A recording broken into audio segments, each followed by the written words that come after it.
কি রে চেতে আসছস কেন? চেয়ার এরকম করে রাখছস কেন? কালকে একটা খাইছে, এমনি অবস্থা খারাপ। কালকে খায়, আজকে এলে তো আজকে ডাবল খাইব। খায় তো অবস্থা বলে এমনি খারাপ হয়ে যাবে। আমি সবসময় তোর লেগে প্রস্তুত, তুই আয়। আর এক কাম কর, তোর বন্ধুরে আরো কিছু ট্রেনিং দে, আমার বিপক্ষে খেলতে গেলে কিছু ট্রেনিং দিয়ে লই আয়। সিরিয়াস দেখ, কি খেলা তো জিততে হইব, জিতে খেলা কর। আহিস রাখতে সময় মতো।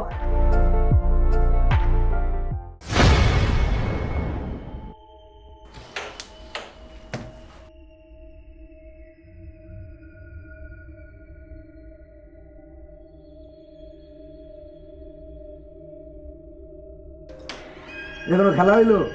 কালকে খেলা ছিল তো মারাত্মক খেলা, আজকে কি? ইমরান ভালো করে ভিডিওটা করিস। হ্যাঁ সেই ভিডিও করতেছি।